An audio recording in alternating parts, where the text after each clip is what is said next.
nou Michel Flap uitsnits, maakt het zijn basisdebuut en hij scoort de 1-0. Zijn heid spelen in de jaren 80 nog een keer in het eerste van Heerenveen. Nooit een basisplak. Zijn zoon doet het wel en hij maakt het. Vot de 1-0. Ja, het is de 4, Heerenveen op Rozen. Het is Michel Flap. Gaatskimeters, maatje, dan een goede bal. Flappie! Het is Flappie! Hartstikke idee! En wat zien we dan hier mooi! Eindelijk werden ze Fries in de basis. Eindelijk is hij er dan. Eindelijk werden Fries in de basis. En ik nog één die scoort. Het is dit seizoen rapgong met Michel Flap. Johnny Jansen is nou assistent-trainer en makke Michel in de jeugd ook al mooi. Als de bal in de buurt komt, dan haalt hij het maximaal uit zichzelf. Maar doe je ook, als je moet verdedigen, het maximaal uit jezelf halen. Haal je in al het andere rondom het voetballen, haal je dan ook het maximaal uit jezelf. Nou, daar kon hij wel een stap in maken. En als je dan ook ziet welke stap hij daarin heeft gemaakt, ja, die is eigenlijk enorm geweest. We stappen bij Michel in de auto naar Hoesta, naar Snits. Ik heb nooit geloofd in jou. En we vregen je om dit zangtalent wat nou zijn mooiste moment weer onnauta. Ik moet zeggen, mijn eerste goal, dat was wel een hele bevrijding. Want ik had natuurlijk tegen Utrecht daarvoor had ik ook een kans om te kunnen scoren. Maar tegen AZ, mijn eerste goal, vond ik wel een hele mooie. Flap. Het is 1-0 voor Heerenveen. Dus in Snits winnen we welkom. En worden we zelfs trakteerd. Oer-Holland, kijk eens. Ja, Michel zijn heid is Jan Flap. Al jaren bekende trainer in het amateurvoetbal. Bekend ik van clubs als ONS Snits, Harkema's Boys en nou actief bij Staphorst. Ik opa Flap scoot 2 keer in de week on. Tineke Flap had hier maar Jan een eigen bedrijf. En broer Patrick is beter bekend als DJ Captrick.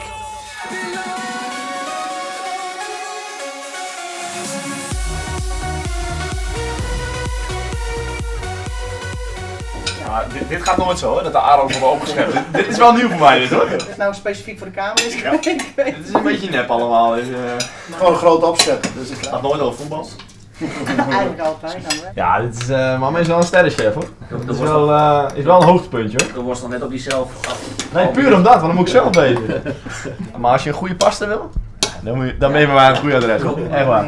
Ik bedoel, als je trainer heeft natuurlijk wel verstand van voetbal, zo simpel is het ook. En, Ja? Nee, maar ja, dat blijkt hoor. Ja. Van dat heerlijke zin, maar vooral van Michel is zijn trolbraak bij Heerenveen een dream die uitkomen is. Ik had ook echt na de wedstrijd, toen op een gegeven moment had ik alle interviews, alles gehad. En toen kwam ik met mijn familie en toen zat ik en dan had ik deze. Heel die. Van nou, wat nu is gebeurd is toch wel, moet ik eventjes bij stil gaan zitten, weet je wel. Droge ogen? Ja, natuurlijk. Het is niet dat ik tranen ogen had of iets wat ik bedoel, ik heb er gewoon altijd voor gewerkt en ja, gewoon gewild. En ja, en dat het dan lukt, dat is heel mooi. Alleen dus, ja, je moet doorpakken. Zo, dat zeiden ze ook altijd. Het is leuk om 1 keer te komen, maar je moet er wel blijven staan. En dat is vaak het moeilijkste. Dus, Ja, komen is misschien nog wel makkelijker aan het blijven staan. Hè? ja. Dus, Wie die broer er ik bij trouwens bij die in de buurt? ja, zeker. heb nu bijna geen wedstrijd gemist, denk ik. Het mooie aan onze familie is dat ze overal naartoe gaan. Maar dat keer wel dus, maar ik bedoel, de DJ... Ja, dan moet ik Van zeggen, Beroep. afgelopen wedstrijd tegen Twente moest weer. Nee, niet tegen Twente. Afgelopen zaterdag in Zwolle. Toen ben ik in de rust weggegaan. Want toen moest ik er, ja, je moet werken, dus dan moet je door. Ja. Maar eigenlijk plan ik ook een beetje mijn schema eromheen. Veel, weet je, dan kan ik bij Michel kijken. En, ja, ik heb eigenlijk nog heel weinig wedstrijden gemist. En toen moest je ook weg, moest ook weer weg. Ja, hij heeft wel gezien. Ja. Heb je toch nog niet geregeld bij hem als hij optreden maakt, mag ik het zo Als het zeggen? kan. Als het kan is hij er. Ja? Ja, straks is het natuurlijk lastig, hè? Ja. Als topsporter kan je niet veroorloven. Dat doet Michel natuurlijk nooit. Nee, maar je kan niet veroorloven 3 keer in de week in de club te staan, zo simpel is het. Nee. Maar als ik een keer optredens heb, wat qua tijd goed is. vrij. Ja. Nou, ik heb wel eens als ik vrij ben en de uitslag is goed en we hebben maandag hebben we niks. En mijn broer moet zaterdag draaien en heb ik wel even nou mag ik even genieten en dan ga ik met mijn vrienden die hier in de Sneek zijn, die heb ik allemaal overgehouden. We hebben 1 grote vriendengroep. Nou, die kijken ook bij de wedstrijd, die waren ook tegen Zwolle, daar waren ze met z'n 11. Luidruchtig gaan Dus en luidruchtig schreeuwen en ja, dat is gewoon mooi. Dan ga ik daar even mee op stap, de stad in en dan ga ik bij Petter kijken. Ja. Je maakt nu al wel mee, want laatst was je een keer weg. Ja. Dat mensen je nu gaan aanspreken van wat doe je hier als topsporter. Ja, ook die hebben hun vrije tijd. Ja, dat is als je 2 dagen vrij hebt op een gegeven moment, ja, dan ga je ook wel eens dingen doen wat je zelf ook leuk vindt. Ja, toch? Ja, dat vinden mensen soms heel moeilijk om te zien. Kijk, ze betalen bijvoorbeeld om in het stadion naar je te kijken, Ja. weet je, en dan komen ze mij tegen op stap. Ja. En dan is van ja, wat doe je hier, weet je, kijk naar jou in het stadion. Ja, dat is wel... Ja, nooit voor een wedstrijd. Wist een bekende Fries wil niet tussen in de PWK-tiet. Ja. Ja, ik denk het wel. Ja, zie maar, die tekeningen van. Ja, ik heb een aantal tekeningen binnengekregen, dat is wel leuk. Ja, ik vind het mooi. Ik bedoel, ik denk dat de mensen het ook geweldig vinden dat de Fries in de eerste elfte staat en doelpunten maakt, denk ik. Merk ik, ja. En ik denk dat ze dat geweldig vinden. En ja, ik moet ook zeggen dat ik gewoon blij ben dat ik als Fries in de eerste elfte mag staan. Want het is ook wel een trots gevoel voor mezelf, hoor. Zo is het ook. Stiet hem op? Nou, bijna. Kist wat? Ja, nou, ik had nog een klein stukje moeten bewaren voor deze, maar... Oh ja.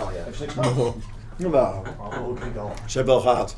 Want hoe is dat hard trainen wijs in het amateurvoetbal? Ik nog op een laag niveau en dan een zoon hebben die nou in het betellen voetbal speelt. Is dat soms misschien echt lastig? Jawel, het leuke natuurlijk is dat je wil hem altijd zien. Dat maakt het nu geen conflict.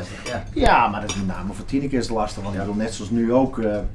Ik zie dan al hoe het begint met auto's al gelijk goed neerzetten, want zometeen en die snel eten en dan gaat Patrick om 6 uur weg te trainen bij ONS. En dan ga ik iets later om 6 uur, een paar minuten over 6 weg richting Staphorst. Nou ja, en dan is het hier rotzooi opruimen en met open nog even. En dan meestal Tineke naar haar moeder nog een keer.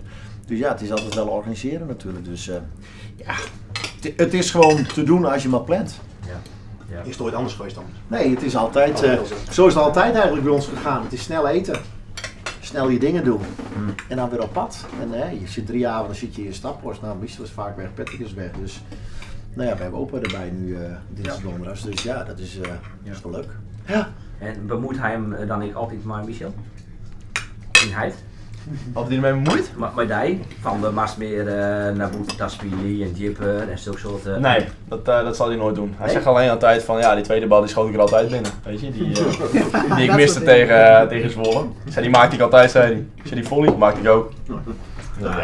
Je had zoveel tijd om die bal goed te raken. Dat kon ik niet missen. Nee, daarom. Dus, maar hij zal nooit bemoeien met het voetballen van mij. Dat zal hij nooit doen. Ik bedoel, natuurlijk zegt hij wel eens van... waarom ga je niet iets meer bij de bal halen, want ik wil gewoon de bal zien, weet je. Maar dat, ik bedoel, hij is ook trainer, hij heeft ook wel verstand van voetbal, zo simpel is het ook. En, ja. Nee, maar ja, dat blijkt hoor. Nee, maar het is altijd wel leuk om even over voetbal te praten. En vooral met mijn vader natuurlijk, die staat er ook wel het een en ander van blijkbaar. Ja. Dus nee, dat is alleen maar leuk. Zo is het ook. En hoeveel wedstrijden staan nou in het eerste van Heerenveen spelen? Dat ga ik je vertellen. 8 denk ik. 8 Ajax. En nu 7. Vitesse. Dit seizoen 7, een verleden jaar eentje in voor Dat weet je beter dan ik dus. Ja. Excelsior, ADO. Hey, Michel. Utrecht. Klopt, 8. Wist je ook hoeveel die Heid in het eerste van Heerenveen speelt? 1? Zo jammer deze opmerking van je. Hij weet het echt net, hè? Ja. Nou, eentje toch? 2? Nee, 42.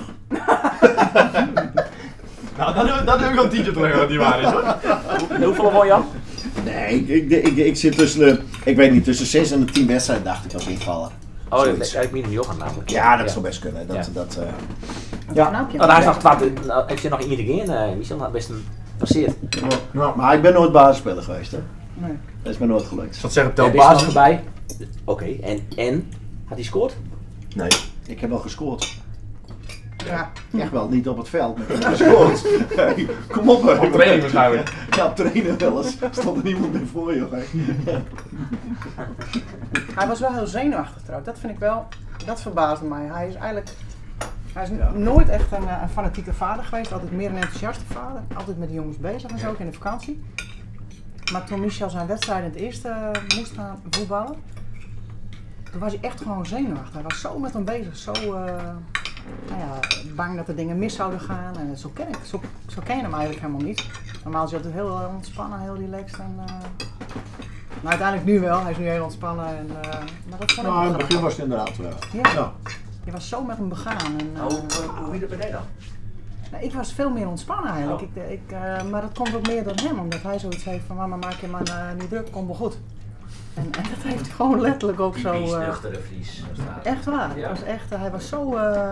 Wel, maar dat zei hij vorige week nog, met dat, als je de spelerstunnel ingaat, zei jij, en dat is zo mooi. Feit voor met, dat had ik ook gezegd in een interview. Kijk, dus mensen denken dat dat een mooi zegje is, maar echt, als ik dat veld oploop met Twente bijvoorbeeld, en dat je nou al die mensen ziet en dat je You Never Walk Alone nummer, nou echt, daar heb je kippenvel van je tenen tot aan je oren. Ja. Daar geniet je gewoon van. En het Friese volkslied. En het Friese volkslied simpel ook, dat is gewoon heel mooi. Joost het mooi? Ja, absoluut, tuurlijk. Is die enige toch? Nou, voor mij had ik gehoord dat Warren ook geen meezingen. Ja. Maar dat vind ik mooi, nee, maar het is gewoon mooi als je ziet dat al die mensen voor je komen naar het stadion, weet je. Het is gewoon uitverkocht en ja, als je dan om je heen kijkt, dat is gewoon genieten. Ik bedoel, zo simpel is het ook. Ja. Een dream die huurkamer is. Ja, eigenlijk wel. Jongensdream. Ja, ik heb altijd al dit willen bereiken en dat het nu het geval is, vind ik heel mooi. Ja. En wat zit er nou nog meer in het vat? Nu vasthouden. Vasthouden? Vasthouden? Oh, oké. Ja, vasthouden? Ja, natuurlijk. Want de schoolspelers van die leeftijd, die dreamen dan al van, de volgende stap moet naar de Nederlandse top. En dan ik heb mezelf denk ik al aan het bespelen met Messi en zulke dingen. Nee, maar ik heb mezelf voorgenomen gewoon genieten van elk moment en mezelf laten zien. En ik denk dat ik goed bezig ben en succes halen met oude lenzen staan, dat is het mooiste wat er is, denk ik. En natuurlijk wil je kijken waar je kan komen en hoe ver je kan komen, zo simpel is het ook. Alleen, ik kom eigenlijk net kijken, zo simpel is het ook. En dit moet ik eerst volhouden. En, ja, jonge Rijn, dat zijn ja, ik heb ook doelen en ik heb mezelf wel doelen gesteld. Ik zei, bijvoorbeeld afgelopen jaar heb ik gezegd van ik wil dit jaar mijn debuut maken. Nou, simpel is het ook. Ik vond nog niet dat ik echt recht had om te zeggen van nou, ik wil in de basis gaan spelen of ik wil meer, weet je wel. En dit heb ik me voorgenomen om het zo moeilijk mogelijk te maken en mezelf te laten zien. Rare fratsen. Flap. Het is 1-0 voor Heerenveen. En dus is een feestje groot. Want ja, dat is een mooi basisdebuut. Eudegaard, dat is ook niet onbelangrijk. En dan Flap. Dumfries goed aangenomen. Dumfries kiest voor de voorzet. En daar is het 0-2. Het doelpunt van Flap. Dat is met Eudegaard eigenlijk de beste man op het veld in de eerste helft geweest. Dat is Michel Flap. En Heerenveen wil het eigenlijk een beetje heeft aangekeken de eerste 20, 25 minuten. Weet je wat het moment dat de bal erin viel. De 25 hij is al in de gaten. Totaal geen vorm heeft. Stijn Schaars heeft een paar seconden iets te bedenken. Kiest voor dit voor Flap. Ja, en dat was de goede keus. En het is alweer de derde van deze oer-Fries. Michel Flap, 1-0. Geboren Sneek. En dit was precies het goede idee. Schaars op Flap. Niet nadenken, patsboom erin, 1-0. Mooie goal.